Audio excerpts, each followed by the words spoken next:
What's up, guys? Welcome to the Short Term Rental Pro podcast. I am so excited today. This is going to be such a special episode. I'm joined by my beautiful girlfriend, Kate, who actually today, it's Kate's podcast. She's going to be interviewing me, and she's been along for the ride, been to pretty much every single one of our properties, and has been a huge part of this whole experience. And I'm so excited to have her here with us. I love that. Guys, I'm taking over today for Jeremy, the host of the Jeremy Warden podcast. Short-Term Rental Pro. Short-Term Rental Pro podcast. Either works, though. We'll make it work. And yeah, excited to be here. Awesome, Kate. I guess you're going to be interviewing me, but can you share with everybody your background, where you're from, and then I want you to share in your perspective what it's been like dating me and all these different properties, and going from my portfolio being really nothing to where it is today and 25 listings. I guess what are some experiences that you've had along the way? It's so crazy because, so Jeremy and I have been dating for almost 2 years, but I've known you for, I guess, 5 years. Ever before pre-Airbnb business, when you just had one property, which is so cool to think about, how long I've known you for and seen you grow and develop into this awesome person and with this amazing business. But yeah, I guess should I intro myself first and then get into that? Yeah. Okay. Sure, Okay. yeah. So I'm Kate. They can see other than seeing you're beautiful, what else is there? Yeah, no. So I'm Kate. Some of you guys might know me as Kate Max, the NYC runner girl. I spend a lot of my time running and interviewing people throughout New York City and wherever I'm traveling to. Maybe LA this summer, TBD, maybe Chicago. But yeah, I'm a host of a running interview series that's been really fun. That Jeremy really was one of the pioneers behind the series. So grateful for him for that. But yeah, I live in New York City. Jeremy and I actually just got an apartment together. Signed the lease. Yeah, signed a lease, our very own apartment. I'm so excited. We're moving to Dumbo, Brooklyn. So I've been in New York City for almost 10 years. And this is going to be my first time living outside of the city. Done a ton of boroughs, but I'm super pumped to do Brooklyn and explore it. When you haven't been in New York in the last couple of years, where have you been? Yeah, when I'm not in New York, I am traveling with Jeremy. We are going to his Florida Airbnbs, his North Carolina Airbnbs, Colorado. We're in California occasionally, no Airbnbs staying in at California. Somebody else's short-term rental kind of property, like your cousin's. But yeah, typically it's Jeremy and I traveling, setting up new properties. But to take you back into what I remember about the early stages was St. George I remember property. St. George. Okay. It was almost 2 years ago now. I was fresh out of a relationship, and I said to Jeremy, I was like, I need to get out of New York City, which is a common theme throughout our entire relationship, is me being I need to get out right now. You're all right, fine. If you want to come, you can. Yeah. And he was like, okay, my friends and I just bought this house. If you want to come set it up with us, you can. So I immediately was like, lake house, warm weather, not in New York. Let's fucking go. So of course I was like, let's send it, bought my flights. And it was then that I witnessed the first property that you set up with a group of friends, which was so cool, so fun. Felt like a little home renovation, TV series in a way. I kept saying to Jeremy when we were there, and this is probably me missing the point of what we were there for, but I was like, this would be an amazing reality TV show. She did say that a lot. And I was like, all right, that sounds nice, but yeah, we've got work to do. Because to be real, when you're setting up these properties and when you first started out, you were setting up the properties with friends. And setting up properties with friends, makes for great reality TV show content. But the reason why it makes for that is because there's so much drama when it comes down to... There was a lot of drama, and I think Kate definitely was a huge contributor, maybe the MVP. I don't think so. Some would say of the I don't drama. think so. That's not true.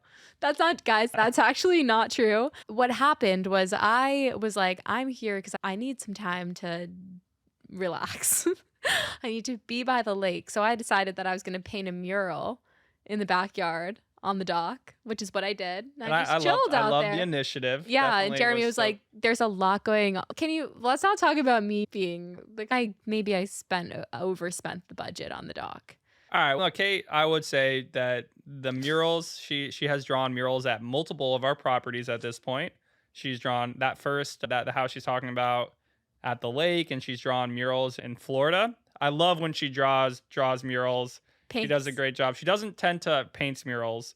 She doesn't tend to finish it. She likes the concept of doing it. Yeah. And then a lot of these things require multiple coats of paint. It's Mm. definitely a big process. Ideas definitely there. The vision's there. She definitely finds them on Pinterest, and I love the one time, I'm so good at vision boarding, guys. and it's super helpful. Both of the murals she's painted, the one at the lake that's behind the bar, like that's one of our top 5 photos. That's one of the early moments. It is. And To be even in fair, Florida, same thing. I think it's our first photo has the mural in it. it's true. You guys like love when I'm doing these murals, everybody's hating on them. They're like, I don't it's hate. gonna be a disaster. And I'm like, no, just trust me, trust the process. It ends up amazing. And it ends up literally being the main photo. So you guys were all like, Kate's not doing anything, Kate's la-di-da, like painting on the dock. Like fast forward a few weeks, few months, and the first photo in all of these listings, or the first one of the first few photos, okay? Maybe not the first photo, happens to be my mural. Yeah, well, I don't know. so I would say, and actually, I do think for the 2 listings you did the murals, they're actually are the first photo, or Okay. it's in it. I'm not gonna say it's the whole photo, but like it is in the photo. I will say that the first property you said you're gonna do a mural. I was so excited. I gave you my credit card. I said, "Go do your thing." Okay, so And this is what then- happened. Let me talk about what happened. And then let's get into you, okay? This is a lot about what's going on with Kate's brain when she's at these properties. I like to make things pretty. And as a girl, I tend to like to bedazzle things. And so I saw this table on the dock. Basically, to paint the picture, Jeremy has this beautiful lake house that he bought in North Carolina. And a lot of your lake houses that you have now for Airbnb purposes have a nice dock on them where you can pull your boats into. And some of the docks have a bar area, like a little lounge TV area looking out onto the water. This bar area was like rotting, decaying. So I know nothing about construction, right? So I'm like, let's just patch it up. So Let's bedazzle it. so Make it I pretty. went to Home Depot and I bought a lot of tile, all different colors, and like a glue stick, basically. And we mosaicked the deck, and you guys didn't like that very much. It wasn't that we didn't like it and think that they were nice tiles and that they were pretty. It was just the fact that after a day, I could go there and literally with one of my fingers poke a tile and have it just come right back up. Yeah, it wasn't the sturdiest situation. It wasn't the right materials for the Yeah. surfaces and the humidity. In addition, yes, there was a problem. It was a disgusting bar. It had Yeah. bugs and stuff in it. There were like So so many wasps under there. Yeah, the wasps weren't even the issue, but the actual boards themselves were like wet and definitely eroding. So the first thing you do with any renovation project, Yeah. not even just saying this bar, but in general, if you have something that's broken or decrepit, you demo it. It's called demo day. Yeah. So you Okay, you but go you out with the learned- old Yeah. and in with the new. Okay. What Kate did in that time was instead of going out with the old, she bedazzled the old. I did. So she put this very nice, they happen to actually be kitchen tiles Yeah. on top of the outdoor bar. So just wasn't the right material. It ended But- up being pretty expensive. But okay, let's pivot because we can talk for a very long time about that because it honestly was really funny what happened. But I would say it was ended also, up being so fun though. yeah, and it forced me, that particular project forced me to have to, I think like, 'cause that made you like me because you were the bar, Yeah. the bar situation. Yeah. I don't think that made me like I think it did. You want to know why I think it did? I think it made Jeremy like me because this is when I knew he liked me, was because this was an expensive error, right? Yeah, it was, and it was at a time when I personally did not have a lot of money, and I was raising money from literally my 24-year-old Right. peer friends, and we were down to our last dollars. Right. Like we didn't have any room for error. Like we ran out of money on the project. And Jeremy still covered the cost of my error.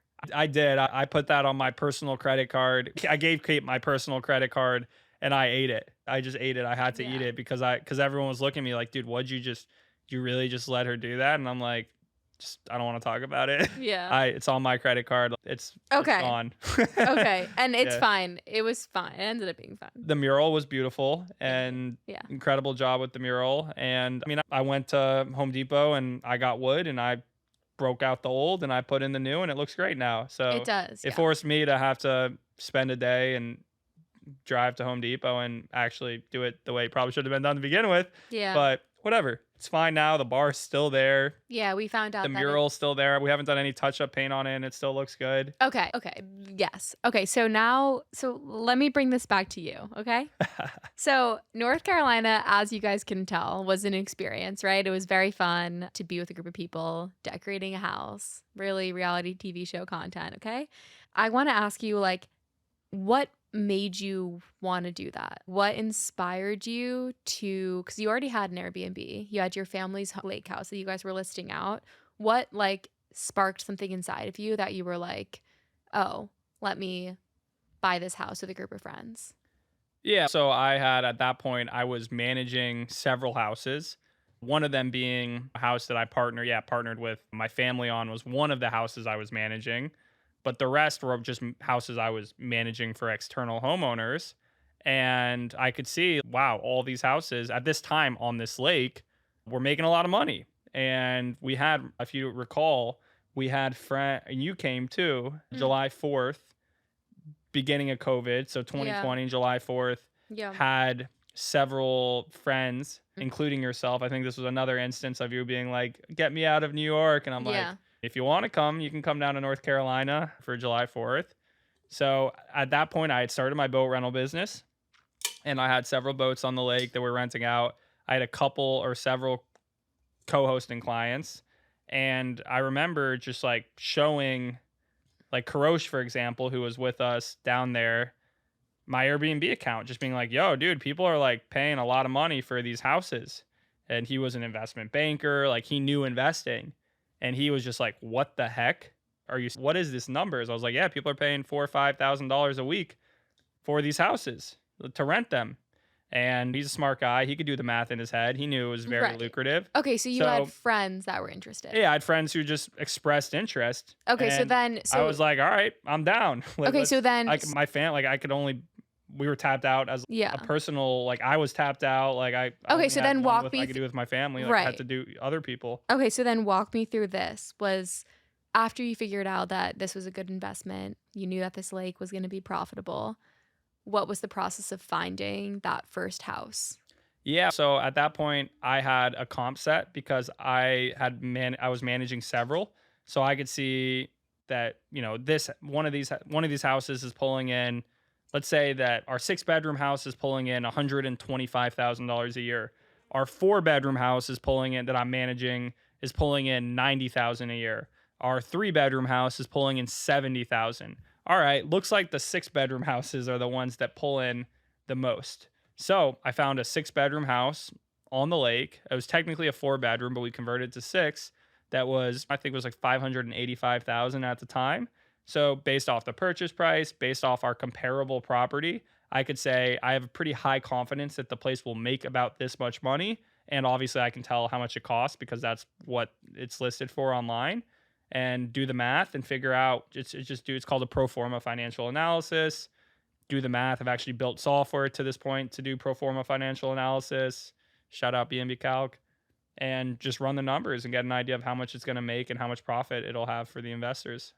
Yeah, no, that makes a lot of sense. I know talking about numbers and profit is not Kate's favorite. No. favorite. That's where she gets disinterested. I'm like numbers and profits, and I'm like, she's like, she would have rather I said, like, how did I know it's good? Because it was so pretty. No, that's not true. That's not true. That's not true. That I said Listen, numbers. I think that everybody brings different strengths to a relationship, a friendship, a work partnership. Let me tell you, I bring a lot of strengths, and they are not crunching the numbers. Those are not my Maybe that's my job. So you got your friends, they were down. Okay, so now tell me, how do you then, once you have the house, how do you then manage the house? And how do you ensure that it's going to be profitable? And how do you manage those relationships? Because you, I think, are the property manager for that house that you invested in with X amount of friends. Yeah, at this point, so that was 2 years ago, and it's crazy to think how far have came in 2 years. And there's a lot of how Kate has been to like many of them, but there's even a lot more that have even stood up. And I haven't even really been to that. Like some of them I set up completely remotely at this point. So yeah, at this point, I'm accustomed to doing pretty much like when we closed on the last house we bought, Kate and I were in Paris, France. Yeah. When we closed on the home. It got rented a month later. So it got renovated, furnished while Kate and I were in Europe. It got set up. And Kate was mad at me for working while I was in Europe. But I was Jeremy worked, let's just say this. Every girl's dream. This is our first trip to Paris. I was buying a house. Jeremy worked the entire time. That's an exaggeration. So when they say passive income, trust me, guys, there is no such thing as passive income. All right. I think that's true. And Kate took the time literally off her job, whereas I was like, oh, I'm going to go remote work in Europe. So it was definitely a difference in... Our Paris trip was a whole other situation because so what happened was Jeremy's passport ended up being not eligible to travel. So we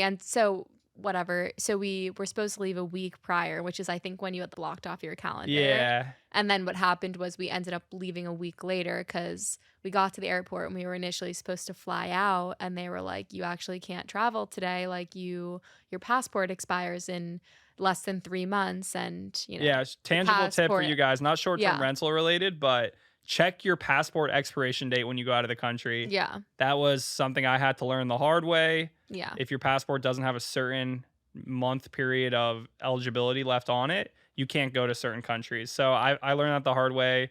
But essentially all it made it happen was we had to leave a week later. But yeah, I literally a benefit to being self-employed. Because like I also at this point, I don't only do Airbnb investing. I also have a software business. I have a coaching program. So like people block times with me. Yeah. So you were able to block off your own calendar. So yeah. So I blocked off the week that we were supposed to go, but then we didn't go that week. So the next week I had things on my calendar. So I'm so sorry. Yeah. Honey, it was fine. It was fine because you got another property. Okay. So I want to do some rapid fire questions. Okay. So quick answers kind of thing. But to answer your question, how do I do things completely remote? I don't think I asked that. Oh, like how do you do things from afar? Well, I can ask you that. Or rapid. Apparently, Jeremy wants to answer the question. How do you do things? No, you're in charge. Sorry. No, go ahead. That's a good question. Let's add that in. All right. Okay. If you insist. Yeah, I am insisting.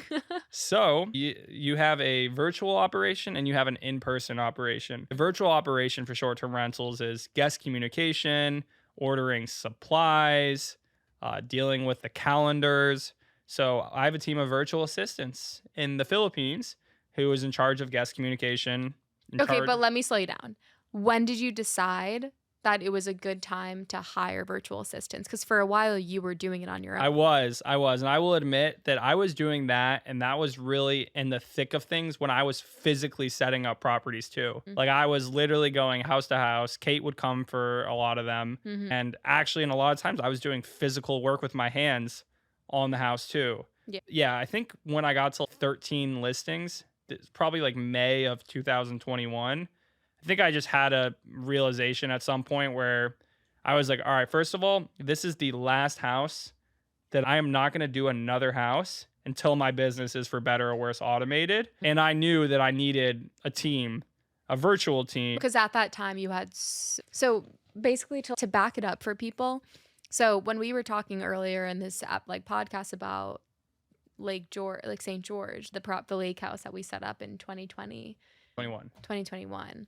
Okay, so can you explain to people what happened from 2021 until now? So let's go like rapid fire, like 2021. You at that time had your family's home and then you had your group purchase. And I had several properties that I was managing. Yeah, but so what happened? Yeah. So we did St. George and property did great. Got it up, started getting booked.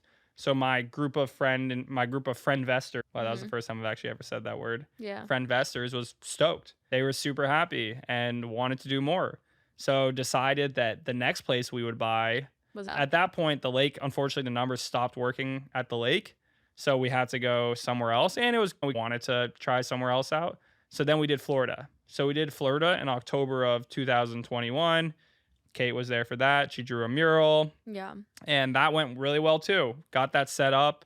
It was cool. The weather was incredible So then for you the were like, winter. let's do another. Let's do another. Yeah. And then set up and then did another. And at that point, Florida started becoming, actually went from Florida and then did one in the Smoky Mountains. Kate has actually never been to that one. And then did another one in Florida. And keep in mind, while doing this, so these were properties we bought, but also was just adding arbitrage properties too. But for arbitrage, all you got to do is throw in furniture. Like you don't have to actually renovate the home.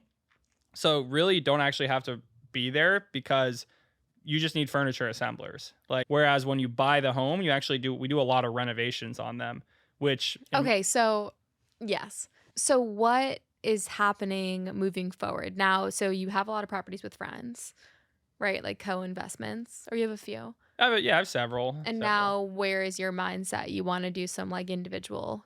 Yeah, the thing is the reasons I couldn't, in a perfect world, I would have just came out the womb buying my own houses. I would have done that as a baby. Yeah. In a perfect world. As a little baby. As a little baby, like the little E-Trade baby, except for buying Airbnb properties. Yeah. But didn't have the money, didn't have the financing. I didn't get a credit card until I was like 21-ish years old. Yeah. So that's a huge component in getting a loan from a bank is like your length of credit history, which at this point I was 23, 24. So I didn't have long credit history. So I couldn't get a loan personally. So I had to work with other people and leverage their cash, leverage their financing, and also it just definitely made it more enjoyable. Right. So let's talk about people. But now I can. Now I actually, knock on wood, I can buy a house myself. So I'm actually under contract right now to buy a property. Honestly, by the time this probably gets released, hopefully actually close on the house because I just feel like it's like, you guys don't understand. I've been doing this for a couple of years. I've been grinding like blood, sweat, and tears. And I've had a dream, even though I've bought, at this point, 8 houses, I've had a dream of just buying my own house. And this month it should happen. So hopefully by the time you guys hear it, it's actually happened. Yeah, Jeremy's really excited about getting his own property, which is awesome. And it's a beautiful house. Okay. So let's. And then I'm going to do another. Right. And then okay. I'm doing another. Let's switch it up because I like the fun. These are like more technical questions, but let's get to the fun questions, okay? It's a fun episode. Yeah. So we'll do some rapid fire, okay? Sure. First question. What's the craziest or most bizarre experience you've had with an Airbnb guest that stayed at one of your properties? I've had a lot of weird things happen. I've had What about the last traumatic one? things happen. There was one that happened. Very recently. The thing is, I have so many guests at this point. Like, I have so many. It's when you have 25 listings. Can you give me a hint? I can't even remember which Well, one. I want one crazy. We'll talk. There's like, about I can think of a couple of the last few weeks. Just tell me the one that pops into your mind. It doesn't have to be your craziest because I'm biased because I only know a few of them. So what's your craziest Airbnb experience? Okay, if you ask craziest. So during COVID, there was a lot, like bars weren't open. There weren't really many outlets for partying. And a lot of people, what they would do is rent Airbnb properties and have bangers. Fortunately, that's subdued, but I did have one instance where a property I managed, they had a Project X, like an insane party that literally at the time I was actually looking and I was under contract on a house in Florida. And I just packed up my bags, got in the car, and drove up to North Carolina because It was so bad. Honestly, at the time, I thought it was like the worst thing ever.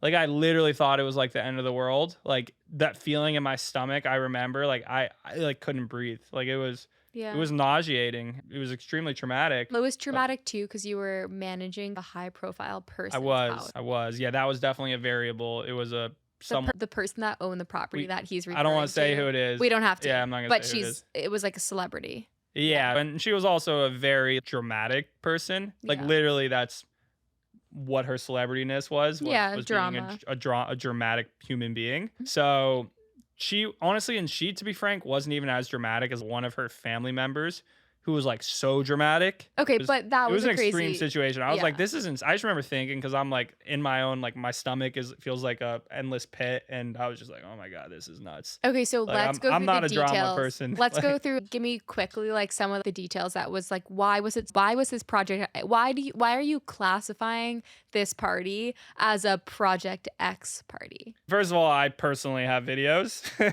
Yeah. They have not been shared, and I will not share them. But Wait, I've never seen the videos. I keep them to myself. I don't even know where they are. Wait, I want to see them. I will show. It looks like I'm showing Kate the videos. First of all, it looked like, I'll just say, you had like people jumping from like the rafters and other people catching them. They were like gunshots. So that, yeah, physically seeing it was one. Another was I called the local sheriffs and I was like, hey, do you guys have a report of this? And they were like, oh yeah, we have a report. Yeah, we had police go there like multiple times. I'm like, why didn't they stop the party?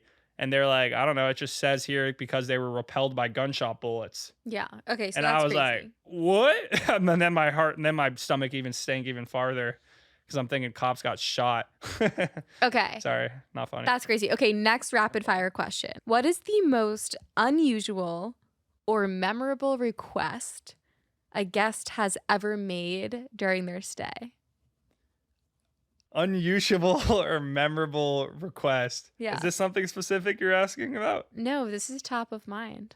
This is top of mind? Yeah, I'm just like, I don't know. Oh, okay. I was like, are you asking me something specific? Okay, like that you know about? No. Unusual request.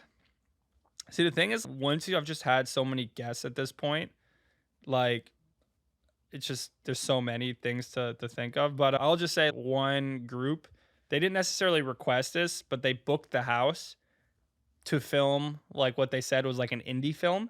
Oh, God. And which I was like, oh, wow, that's really cool. Make sure to send it over. That sounds fun. And then turned out that they actually shot like An adult film. like a pornography at the proproperty.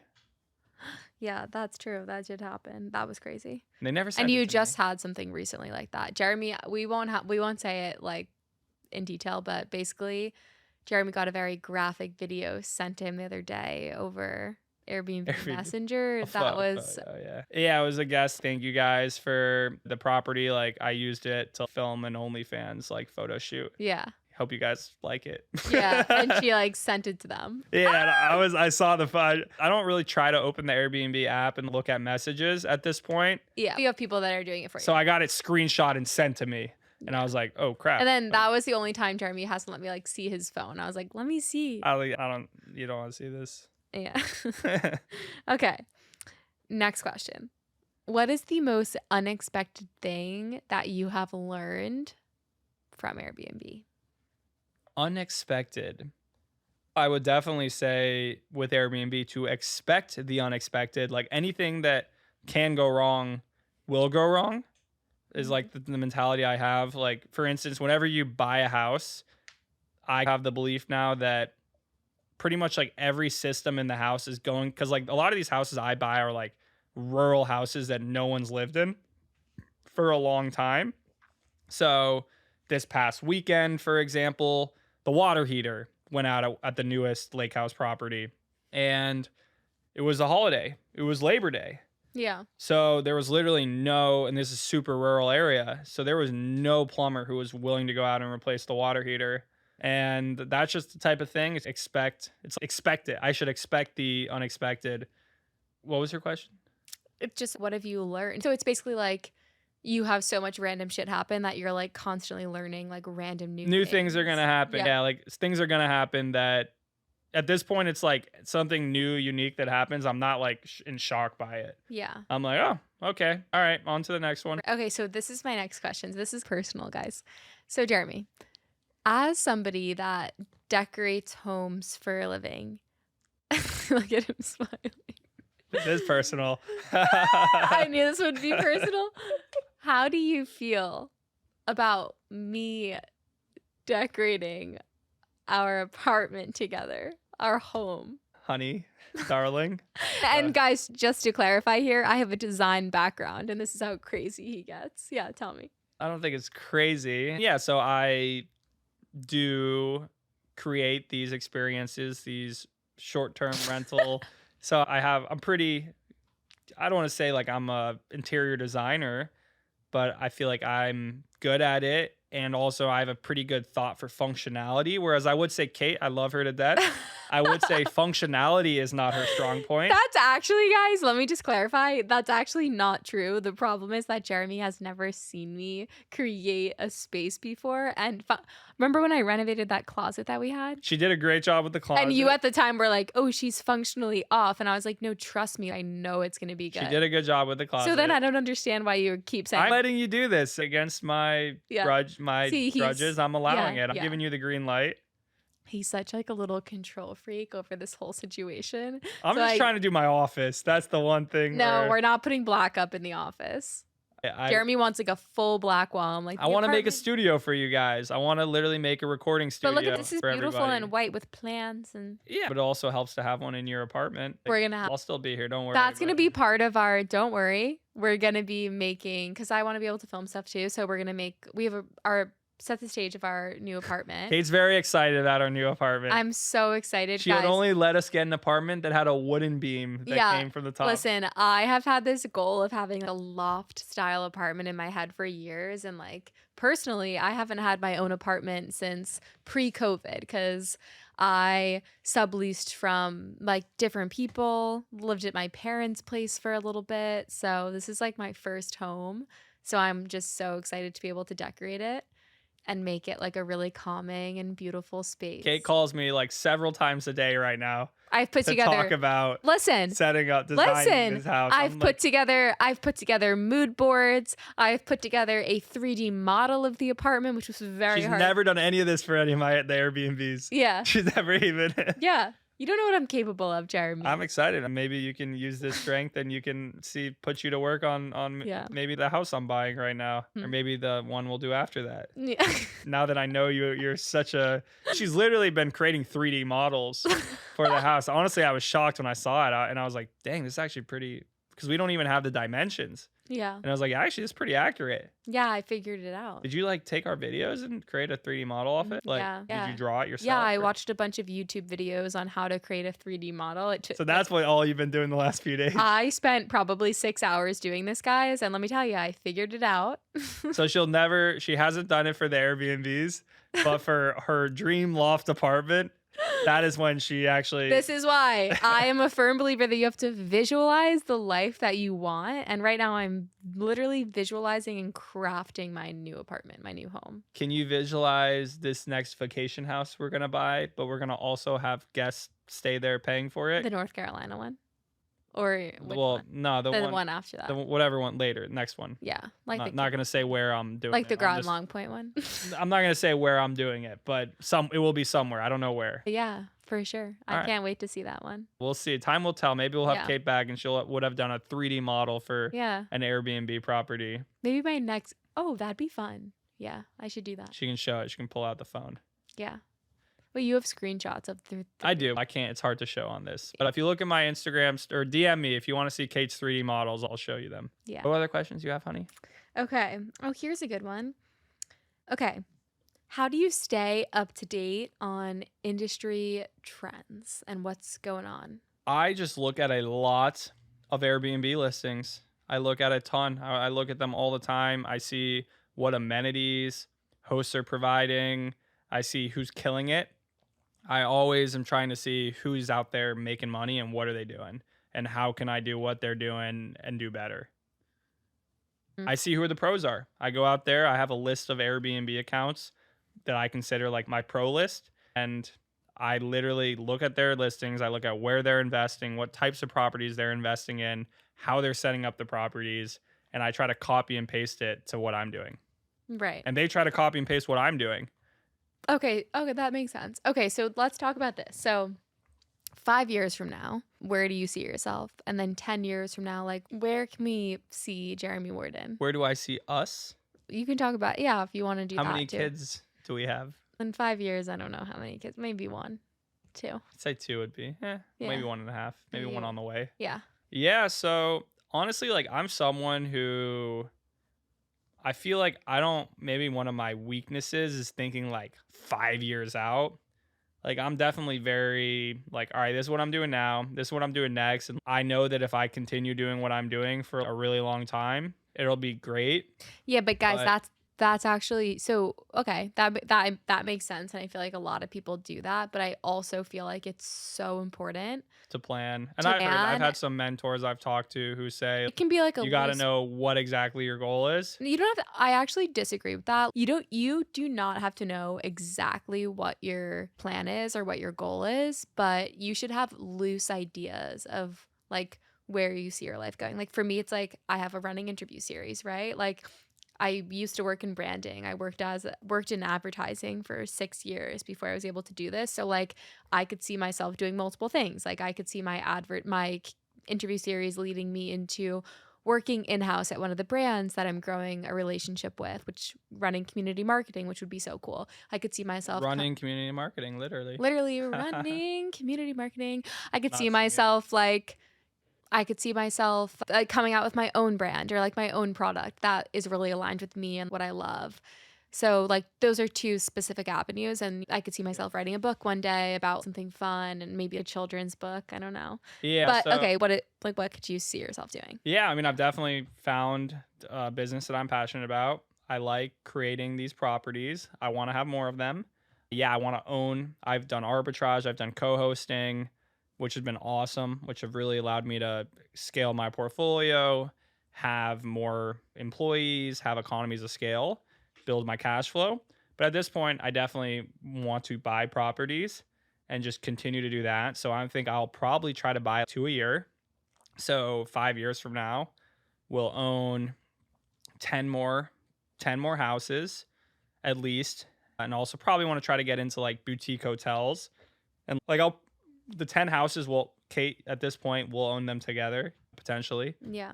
See, Technically, our new apartment is I'm solely on the lease because of this whole thing. So just we don't have to get into that, but real estate, you gotta do things in real estate to whatever. That's a conversation for another day. yeah. But That's a fun 5 real years from estate now, convo. potentially where things are going. These houses that I'm buying now are not my houses; they're our houses. Yeah. And did you blush? But then I smiled.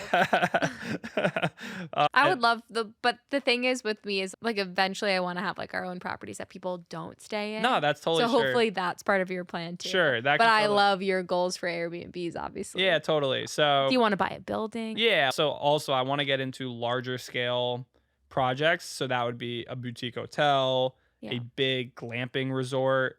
Those will be things I'll raise money for because those are going to be things that cost like probably millions and millions of dollars. Like under the canvas is so Yeah, that would be awesome. So to do some large scale projects that you guys listening, like probably gonna ask you guys or to rate if you guys want to invest in them.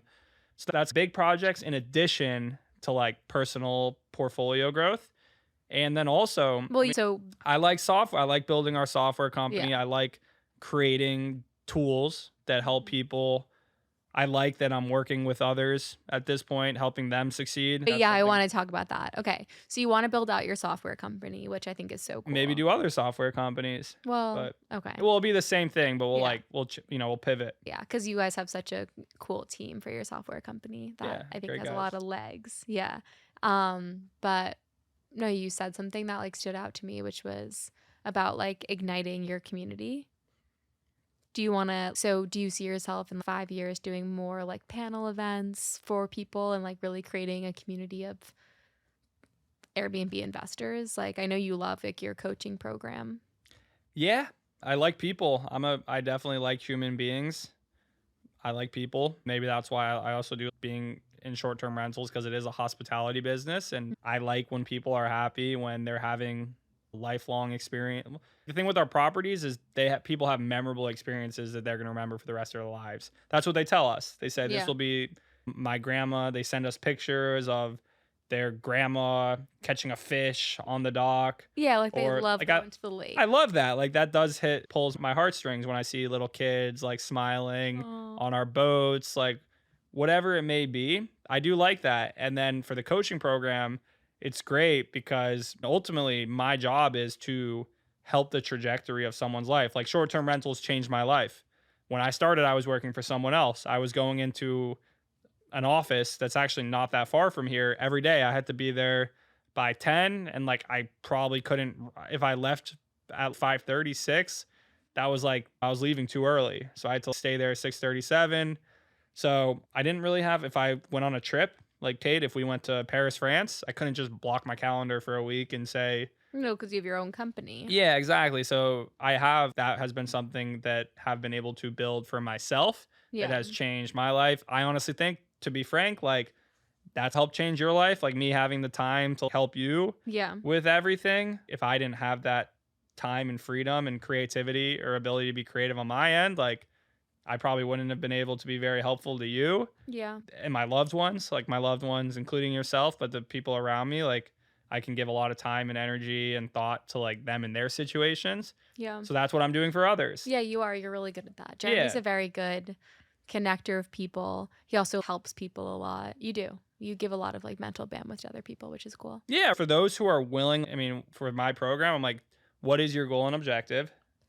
That's the first question is what do you want? And can I help you? Yeah. That's the first thing. And if I'm like, I love it. I can't, or maybe because it's unclear what you want, or like you want it, but you're not going to appreciate the process to getting what you want, I'm not the right person for you. And I say that. Yeah. But it's like finding a therapist. You got to find the right coach. So some people aren't a match. Yeah, some people Okay, but- also put, if you guys follow me online, I'm pretty authentic. Like I'm You pretty are. real. Like are. I'm not trying to sell anyone on some fantasy. No. We live a great, incredible life. Like we're about to move to a beautiful apartment. Like Yeah, we it's have beautiful. incredible real estate all over the place, but like we're not just living some fake life. Like we're real human beings. So I connect with those people, and those are the people who reach out to me, which I love. I freaking love it. And their goal is a lot of times they're to, maybe they are in a job and they want to get out of it. And they know that short-term rentals is a great way to build an additional income stream to get them out of their job. And I am uniquely well suited to help them do that. And I am helping folk do that. I have a bunch of examples already where I've helped folk do that. So that is what I like. That is awesome. Like it means a lot to me to know that I can actually change the trajectory of someone's life and free up their time to do what they want to do on a daily basis. Yeah, that's amazing. All right, what should we say for the final wrap of this podcast? What do you want to talk about? Yeah, so normally what I ask people when I'm the host is like, switching it up, guys. Jeremy is the host again. I usually ask people like what their pro tip is. What's your tangible pro tip that you can share with our listeners? Do you have one? Do you have a tangible pro tip? What do you mean by a tangible pro tip? Like a real thing that they can implement in whatever they're doing. Okay, yeah. I feel like I have a few. I think that the one thing that has always helped me is like consistency and just being consistent in what you want to do. If you really enjoy doing something, then just implement consistency in your life with that one thing. Do it over and over again, and eventually you'll get better, or it could lead into something else. But yeah, I think consistency and like healthy aspects of your life are so important, whether it's career or your hobbies. Like for me, I've been so consistent with like my running. Like my entire life I've liked running, and then I started like thinking a few weeks ago, I was like, I love running and I love running with other people. So what if I started doing an interview series online? And that's when my running interview started. And at first it was like, is this embarrassing? Is it blah, I blah, have to get to adjust the framework a little bit. Yeah. But it really, for anything that I've ever had success in, has come down to not being the smartest, not being the best, but really just being the most consistent. So I think that's my pro tip to everybody. If you really love something, be the most consistent at it. Just keep showing up for yourself every day. Beautiful. Are you going to ask me what is a quote that I live by? Yeah. What is a quote that you live by, Jeremy? Miss every shot that you don't take. That's true. Aw. For those listening on Spotify, I just kissed her. For those listening on Spotify, I was just kissed. But yeah, I'd say pro tip that or something that I try to do is don't overthink things. Like I think a lot of people, like me, I'm an overthinker. Kate's an overthinker. I'm not an overthinker. I'm a spiraler. So I go from overthinking into this like endless wormhole down my brain, and I think of every single, I don't know. I'm obsessed with the concept of how you're being perceived. She is. I'm like, how am I being perceived right now? And that's a really interesting thing to think about. That you guys honestly shouldn't spend that much time thinking about because it's, let me tell you, But she also does social media for a living. Yeah. Whereas, to be frank, I don't really think about that like at all. Like for example, with my business, I just think, all right, what are my goals? Let's get them done. I don't overthink it. I do lie in bed and I have thoughts that are creative and, oh, I should do this. I should do this. But I just do it. I write it down on my list. I guess my tangible tip is make a list of things and just do them. Don't overthink it. Don't have analysis paralysis. I think a lot of people, they tend to they need everything to work perfectly. And if it doesn't work perfectly, they think of it as a failure. And I see that a lot of times with folk who are wanting to do a deal. You don't have to buy your first property. If that's going to be a huge life make or break investment for you from a short-term rental standpoint, rent a property. If you don't even want to rent it, try to manage it for somebody. Try to co-host and just do it. If you want to co-host, all right, what are the steps I need? If I want a rental arbitrage, how do I get in front of landlords? Just think of it one thing at a time and just execute on it. And that's the only way you're going to get going towards your ultimate goal is if you decide on the path you want to take and you start walking. If you don't if you don't lace up the shoes and get going down the road, how are you ever going to get to your destination? Just because you don't have a car or a private jet to take you to your destination doesn't mean you shouldn't try to get there. You should be like Bryce Garris and lace up your sneakers. I love that guy. Shout out to, we had Bryce a few weeks ago. Watch that episode. It's really funny. And then Kate actually had him on her running interview series. Yeah, he's so great. Video has 9 I don't know if million anybody views. could be like him though. He is a different type of person. I know. I was just saying walking. Yeah. But that guy is literally walking across the fucking country right now. Yeah, he's camping in random places, staying with strangers. It's very entertaining. Yeah. But my point being is just he's a heart. If you have a goal, don't switch between 10 different goals. Just set your path, set your trajectory, and make it happen. Yeah, you can have multiple goals, I think, but figure out what lights your soul on fire. And if there's one specific thing out of those many goals that you've been testing out, run with that shit. Then test them out, but just do it. My point is I do think people overthink, or maybe they're going to learn about every side hustle online, because a lot of people, your goal is probably to get out of the 9-to-5 hustle, out of that struggle, which is a great thing to get the fuck out of. Yeah, as two people here who have now gotten out of it, I am good at getting people out of it. I'm just gonna be fucking honest. I am really good at getting people out of it. I have a case study right in front of me. I am good at getting people out of their 9-to-5. I don't know what I'm good at some other things too, but that's something I think I've proven. But guys, just take action, make it happen. Okay, so what can people stay tuned for? So what's the next podcast episode? Yeah, so we have some really cool people I've been interviewing. This podcast, generally speaking, is interviewing people full time in the field who are pros. They're the best at it. By listening to conversations with those who are doing this full time, are the LeBron Jameses of I'm not going to say I'm the LeBron James. That would be I'm just not going to say it. Whatever. They're people that are really good at the professionals investing. Okay, the pros. So listen to us, listen to my other episodes. We share markets, we share data, we share tax tips, everything. A lot of good info, guys. And if you want Jeremy to interview me, just send us a DM. Yeah, let us know if you whatever. And I'm always open to also feedback from people in comments. I do what the people want. So the world is me. I am your puppet. Let me know what you want me to do. Yeah. And I love you guys, and thank you so much for listening. It really does mean a lot that you guys are along for this journey. I love when I talk to folk and they're like, hey, I've been listening to you or following you for the last year and a half, and you've given me the idea to do X. That literally lights me up too. So I really appreciate you guys listening, and stay tuned. We have really great folk on this podcast. Anything I can be helpful with, give me a holler, but stay tuned until next time. Hit that subscribe button, hit that follow button. If you're listening on Spotify, please hit it with that 5-star. Really just do anything you can to help this reach more people, and I would really appreciate that. As always, Kate, any last words for everyone? Any last words? No, but love you guys. This has been so fun. Yeah, we'll be back, guys. Until next time. Yeah. Until next time.